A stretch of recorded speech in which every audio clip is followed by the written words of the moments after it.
할렐루야. 오늘도 예배 자리에 오신 여러분을 환영하고 또 축복합니다.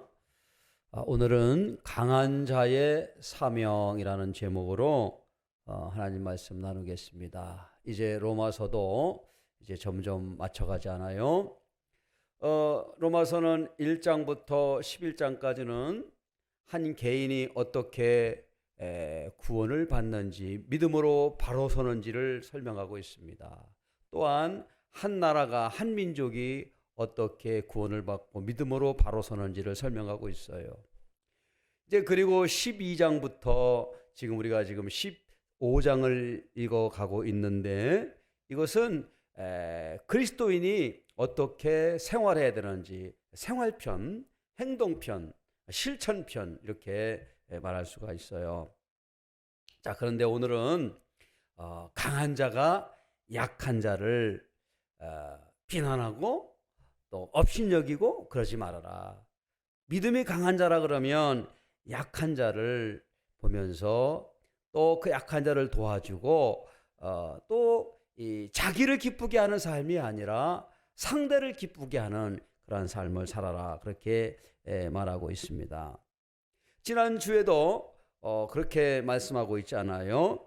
떡을 먹는 자, 무엇을 먹는 자가 먹지 못하는 자를 업신여기거나 무시하지 말아라. 나는 믿음이 있어가지고 어떤 음식이든지 먹을 만한 믿음이 있어서 먹을 수가 있는데, 어떤 사람은 초신자인데 믿음이 연약해서 먹지 못하고 망설인다고 그러면 아유, 왜 그런 것도 못 먹냐고 이렇게 비난하거나 업신여기지 말아라.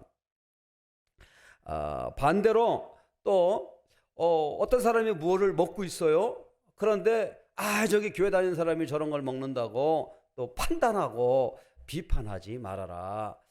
모든 것이 다 그리스도 안에서 덕을 세우는 그 믿음을 가져라, 이렇게 얘기합니다. 그래서 먹는 것도 또 우리가 모든 것, 먹고 마시는 모든 것들이 다 하나님의 영광을 위하여 또 우리가 생활해야 된다, 그렇게 말씀하고 있어요. 자, 오늘은 믿음이 강한 자가 연약한 자를 어떻게 도와줘야 하는지 설명하고 있습니다. 이 세상은요, 강한 자가 지배하는 세상입니다. 이것이 성경과 다른 점이에요. 이 세상은 진화론적 세계관, 강한 자만이 살아남는 그런 세상이에요. 강하고 똑똑하고 힘 있는 사람이 살아나는 세상이에요. 개인도 마찬가지예요. 국가도 마찬가지예요. 모든 게 그래요. 그런데 하나님 나라는, 하나님의 법칙은 강한 자가 아니라 하나님 앞에 은혜를 받는 자가 살아가는 거예요. 그리고 오히려 강한 자가 약한 자를 도와주는 그러한 가르침이죠. 우리가요, 우리 성경 말씀에 보면은 예수님 앞에 가늠한 여인을 사람들이 붙잡아 왔어요. 그리고 예수님 앞에 탁 무릎을 꿇히고 예수님 앞에 이렇게 얘기를 합니다. 예수 선생님, 우리 율법에는 이렇게 가늠하다가 현장에서 붙잡힌 사람은 돌로 쳐 죽이라고 기록되어 있습니다. 선생님께서는 어떻게 이 여인을 하면 좋겠습니까? 이렇게 예수님에게 질문한 거예요. 자, 그러자 예수님 뭐라고 말씀하셨어요? 가만히 땅에다가 뭐라고 이렇게 글씨 쓰시고 있다가 하신 말씀이, 죄 없는 사람이 돌로 쳐라, 이렇게 얘기한 거예요. 죄 없는 사람이 저 가늠하다가 잡힌 여인을 돌로 쳐라. 사람들이 그 이야기를 듣고 슬금슬금 물 빠져나가듯이 다 떠났다고 성경은 기록하고 있습니다. 그 얘기가 뭡니까? 바로 이 바리새인들은 가늠하다가 현장에서 약점이 잡힌 그 여인을 힘으로, 그 자기들이 주장하고 있는 그 법의 힘으로 응징하려고 하는, 그리고 예수님을 올무에 빠뜨리려고 하는 그러한 생각을 가지고 그 가늠한 여인을 예수님 앞에 무릎을 꿇혔어요. 그런데 예수님은요, 어떻게 하셨어요? 죄 없는 자가 돌로 쳐라, 이렇게 말씀하셨어요. 자, 예수님께서 이제 시간이 지나고 그 예수님 앞에 웅성거리며 같이 막 그 여인을 죽이려고 했던 사람들이 다 없어진 걸 보고 그 여인에게 뭐라고 말씀하셨습니까? 그 여인을 갖다가 막 이렇게 그냥 막 책망하고 그러셨습니까? 아니에요. 비록 현장에서 간음한 것은 잘못인 것입니다. 그러나 우리 예수님께서는 그 약한 자를 도우셔서 다시는 죄를 범치 말아라. 너를 돌로 치려던 자들이 다 떠나갔다 라고 말씀하셨어요. 이것이 바로 예수님이 십자가를 지시는 그 의미고 예수님께서 사람을 대하시는 태도입니다. 오늘 이 로마서 15장은 상당히 중요한 우리 그리스도인들에게 주는 교훈이 많아요. 만약 이 로마서 15장의 이 말씀대로 우리가 살아난다면 이 세상의 교회들은 정말로 빛처럼 반짝거리는 그런 많은 역할을 할 것입니다. 또 성경에 어떤 내용이 있을까요? 바리새인과 세리가 똑같이 성전에서 기도하고 있었습니다. 누가복음 18장 9절 이하로 보면은 바리새인은 저 성전 앞쪽에 나가가지고 두 손을 높이 들고 하나님 하나님 나의 하나님 하면서 크게 소리를 지르는 거예요. 그래가지고 뭐라고 기도하느냐? 나는 저 세례와 같지 않게 하시니 감사합니다. 일주일에 2번씩 금식하게 하시니 감사합니다. 11조를 드리게 하시니 감사합니다. 저 뒤에 있는 세리는 아주 그냥 무식하고 믿음도 없고 나쁜 사람입니다 라는 그런 마음과 자기는 하나님 앞에 종교 생활을 잘한다라고 하는 우월의식이 빠져가지고 하나님 앞에 기도했다는 거예요. 그 사람들이 많이 다니는 성전에서 난 이렇게 기도해 라고 자랑하듯이 기도했다는 거예요.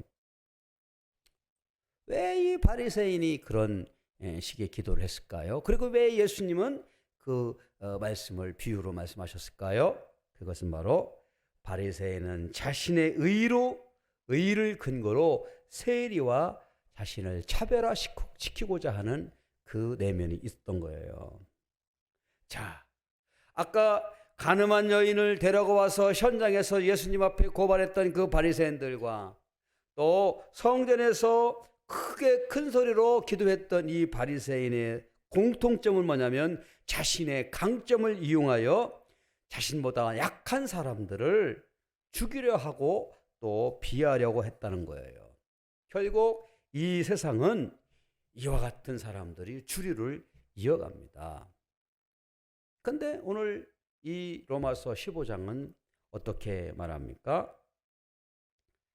자신의 강점을 자기를 위하여 쓰지 말라 그렇게 이야기하고 있어요. 자, 1절 말씀 보겠어요. 믿음이 강한 우리는 마땅히 믿음이 약한 자의 약점을 담당하고, 여기 두 가지가 나오잖아요. 강한 자, 약한 자. 강한 자의 믿음이 강한 자의 강점이 믿음이 약한 자의 약점을 무너뜨리고 공격하는 것으로 나가는 것이 아니고 어떻게 하고? 담당하고 라는 말이에요. 그리고 그 믿음이 강한 자가 자기를 기쁘게 하는 것이 아니란 말이에요. 자기를 드러내고 바리새인처럼 저 세리와 같지 않습니다라고 자기를 드러내는 그와 같은 일을 하지 말아라. 그러면 누구를 기쁘게 하는 거예요? 이웃을 기쁘게 하라. 2절 말씀 읽겠습니다. 시작. 우리 각 사람이 이웃을 기쁘게 하되, 이웃을 기쁘게 할 뿐만 아니고 선을 이루고 덕을 세우도록 할지니라. 내가 우리 이웃을 기쁘게 한다고 친구가 야 우리 같이 술 한잔 먹으러 갈래? 그래, 맞아, 내가 너를 기쁘게 해줄게 그러고 가는 건 아니죠. 친구가 도박을 좋아하는데 내가 너를 기쁘게 해줄게 하고 도박장에 같이 가는, 그런 선을 위한 덕을 세우는 거예요. 선을 이루고 덕을 세우도록 하나님이 주시는 바로 그 가치에 맞게 해야 되는 것입니다. 자기를 기쁘게 할 것이 아니고 이웃을 기쁘게 할 것이라. 왜 그렇게 이런 말 할까요? 바로 예수님도 그렇게 하셨기 때문에 그래요. 자, 3절이 그 말이죠. 시작. 그리스도께서도 자기를 기쁘게 하지 아니하셨나니. 예수님 역시도 자신을 기쁘게 하기 위해서 살아오신 것이 아닙니다. 예수님 역시도 매 순간순간마다 약한 자, 병든 자, 죄 많은 사람, 전부 다 이런 사람들을 위해서 예수님은 사역하셨어요. 어디 예수님이 성경 읽어보니까 뭐 대우받으려고 권력자를 찾아갔습니까? 힘 있는 사람을 찾아갔습니까? 강한 사람을 찾아갔습니까? 아니에요. 예수님은 한결과 같이 약하고 가난하고 소외받고 병들고 천대받는 비천한 사람들을 찾아왔어요. 길거리에 있는 사람들 찾아갔어요. 신음하는 사람들을 위해 찾아갔습니다. 그런데 지금 교회들이 예수님의 정신을 따르지 아니하고 이웃을 기쁘게 하지 아니하고 자신들을 기쁘게 하고 자신들의 의의를 내세운다 그러면 그것은 꼭 뭐와 같아요? 바리새인의 기도와 같은 것입니다. 그래서 어떻게 해요? 약한 자의 편에 서라 합니다. 자, 4절 말씀 보겠습니다. 시작. 무엇이든지 전에 기록된 바는 우리의 교훈을 위하여 기록된 것이니 우리로 하여금 인내로 또는 성경의 위로로 소망을 가지게 함이니라. 여러분, 세상에는 강한 자가 판을 쳐요. 저 아프리카 정글에는 힘센 맹수들이 판을 치는 것처럼 만약에 이 세상이 다 그렇다 그러면은 약한 자, 가난한 자, 병든 자, 힘없는 자 이런 사람들이 어떻게 소망을 가지고 살아갈 수 있겠습니까? 무슨 위로를 받고 살아가겠습니까? 그런데 하나님 나라는 그렇지가 않아요. 그래서 오늘 이렇게 말하는 것입니다. 우리의 교훈을 위하여 기록되었다. 또 우리로 하여금 인내로 우리가 예수 그리스도를 믿음으로 이 세상에서는 힘 있는 자의 양육 강식의 법칙에 이르다 한다 하더라도 반드시 하나님 나라는 그렇지가 않아. 하나님 나라는 의와 공의와 하나님의 사랑과 자비와 이런 것으로 하나님 나라는 이루어지는 거야 라고 할 때 그것을 바라보고 살아가지 않아요? 성경의 위로로 소망을 가지게 하려 함이라. 그렇죠? 내가 다시 천국에 갔는데도 거기도 힘 있는 사람, 뭐 옛날부터 그냥 뭐 출세한 사람, 권력 있는 사람 이런 사람들이 다 지배한다 그러면 그런 천국을 우리가 어떻게 소망하고 가겠습니까? 결국 오늘 이 로마서 15장의 말씀은 하나님이 주시는 복음의 그 핵심, 약한 자, 또 하나님이 주시는 위로, 하늘의 소망이 여기에 담겨져 있는 거예요. 자, 결국 어떻게 했다고요? 예수님 역시도 이와 같이 행동하셨어요. 자, 5절 말씀 한번 읽어보겠습니다. 시작. 이제 인내와 위로의 하나님이 너희로 그리스도 예수를 본받아 서로 뜻이 같게 하여 주사. 그랬어요. 뜻이 같게 하여 주사. 예수님을 본받으라 이런 말이에요. 예수님을 본받으라. 지금 우리가 12월 이제 두 번째 주일 지나면서 성탄절기 아닙니까? 교회에서도 성탄 찬양을 부르게 되고 또 주님이 오신 날을 기억하고 나가는 때죠. 그런데 정말 중요한 것은 주님이 이 땅에 오시는 그 기다림 또 그 사랑은 우리가 앞으로 바라보는 소망이 있기 때문에 그런 거예요. 예수님께서 우리의 위로가 되시고 또 예수님께서 우리의 그러한 소망이 되시는 이유, 그것 때문에 우리가 예수님을 바라보는 것입니다. 결국 오늘 이 말씀은 예수를 본받아 서로 뜻이 같게 하여 주사. 믿음이 강한 자, 믿음이 약한 자 구분하지 말고 믿음이 강한 자는 마땅히 강히 믿음이 약한 자의 약점을 담당하고 그리고 뜻을 같이하여 그 믿음이 약한 자가 위로와 소망을 갖고 용기를 얻고 인내할 수 있도록 여러분 행동하십시오 라고 15장은 설명하고 있습니다. 자, 그래서 어떻게 교회 공동체가 어떻게 되어야 된다고요? 6절 시작. 한 마음과 한 입으로 하나님 곧 우리 주 예수 그리스도의 아버지께 영광을 돌리게 하려 하노라. 그렇죠? 한 마음, 교회가 한 마음, 한 입. 그래서 우리가 한 마음 기도하잖아요. 한 입으로 한 마음 기도하는 거예요. 가난한 사람, 또 부자, 건강한 사람, 또 병든 사람 따질 거 없이 다 한 마음 한 입으로 하나님을 찬양하고 하나님 앞에 영광을 돌리게 해라. 참 서로 또 여기 그런 얘기 나오잖아요.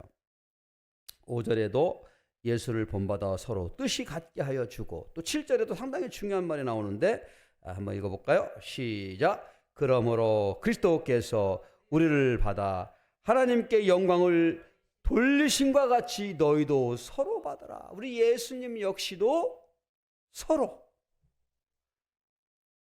영광을 하나님 앞에 올리도록 그렇게 말씀하셨다. 예수님을 본받아서 뿐만 아니고 이방인들도 우리 예수님께서는 이방인들에게도 새로운 복음의 말씀을 허락해 주셨어요.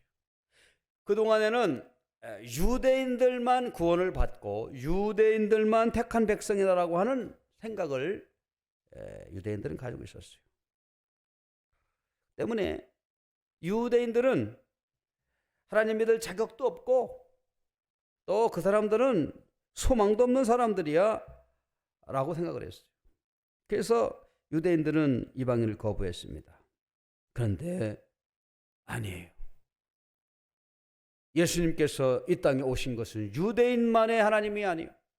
이방인의 하나님도 아니에요. 유대인이나 이방인이나 그 모든 인류의 백성들을 위해서 오셨어요. 자, 그 얘기가 9절의 말씀입니다. 자, 시작. 이방인들도 그 긍휼하심으로 말미암아 하나님께 영광을 돌리게 하려 하심이라 기록된 바. 그러므로 내가 열방 중에서 주께 감사하고 주의 이름을 찬송하려다 함과 같으니라. 또 10절. 또 이르되 열방들아 주의 백성과 함께 즐거워라 하였으며 또 모든 열방들아 주를 찬양하며 모든 백성아 그를 찬송하라 하였으며 또 이사야가 이르되 이새에 뿌리고 열방을 다스리기 위하여 일어나시는 이가 있으리니 열방이 그에게 소망을 두리라 하였느니라. 여기 보세요.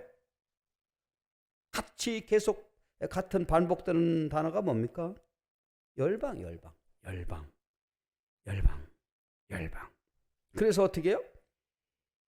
열방들이 하나님 앞에 소망을 둘 것이다. 유대인들만 선민의식이 있어가지고 우리만 구원받아 자기 도취에 빠져 있어가지고 이방인들을 얼마나 무시하고 거부했습니까? 유대인들은 우리는 아브라함이 우리 조상이야, 모세도 우리 조상이야, 우리에게는 율법도 있어, 성전도 있어, 뭐가 있어, 막 있는 거 가지고 많이 해요. 그러다 보니까 자기들의 강한 걸 가지고 오히려 이방은 아무것도 없잖아요. 그걸 가지고 약점을 잡은 것처럼 무시하고 이런 행위 있는 거예요. 그런데 오늘 바울은 그렇게 얘기합니다. 이방인들도 그 긍휼하심으로 말미암아 하나님께 영광을 돌리게 하려 하셨다. 구약에도 보니까 시편 18편에 시편 17편에 이사야 11장에 계속 나와 있단 말이에요. 열방들아 주께서 감사하고 주의 이름을 찬송하리로다. 열방들아 주의 백성과 함께 즐거워하였으며 모든 열방들아 주를 찬양하며 모든 백성들아 그를 찬송하라. 이사야도 이새의 뿌리에 곧 열방을 다스리기 위하여 일어나시는 이가 있으리니 열방이 그에게 소망을 두리라. 가난하고 병든 자, 약한 자 따질 거 없어요. 이방인 따질 거 없어요. 전부 다 예수에게 소망을 두어라. 그 그 소망 때문에 우리가 이 일을 한다라고 하는 것입니다. 자, 그래서 우리에게 어떤 책임을 주시는 거예요? 14절 말씀을 한번 또 읽어보겠습니다. 시작. 내 형제들아, 너희가 스스로 선함이 가득하고 모든 지식이 차서 능히 서로 고난한 자임을 나도 확신하노라. 바울은 인격적이고 정말 성숙한 신앙인의 모습을 기대하는 겁니다. 교회 안에서 있는 사람과 없는 사람, 부자와 가난한 사람, 서로 그냥 차별을 두고 적을 두고 그렇게 한다 그러면 어떻게 되겠어요? 예수님 역시도 서로 사랑하라. 예수님 역시도 자기를 기쁘게 하지 아니하고 하나님 앞에 영광을 돌리기 위한 삶을 사셨던 것처럼 우리가 예수님을 믿고 따른다 한다 할 것 같으면 그것이 당연한 것이 아닌가. 결국 소망의 하나님이 모든 기쁨과 평강을 믿음 안에서 너에게 충만하게 주셨다. 성령의 능력으로 소망에 넘치게 하셨다. 그러므로 형제들아, 너희가 스스로 선함이 가득하고 모든 지식이 차서 능히 서로 권하는 자임을 나도 확신하노라. 하나님이 주시는 거룩한 책임감과 사명을 말하고 있어요. 그런데 오늘날 사실 우리는 어떻습니까? 힘 있는 사람과 또 권력 있는 사람, 능력 있는 사람, 이런 사람 위주로 이 교회 공동체가 움직여지는 부분이 많이 있죠. 자, 그것은 로마서 15장이 우리에게 전해주고 있는 교훈하고는 거리가 멉니다. 결국 우리가 이 말씀을 여러 번 읽어보면서 그리스도인, 예수를 그리스도로 고백하고 천국을 소망하는 자의 삶은 어떠해야 되는지 14장, 15장 계속해서 이야기하고 있어요.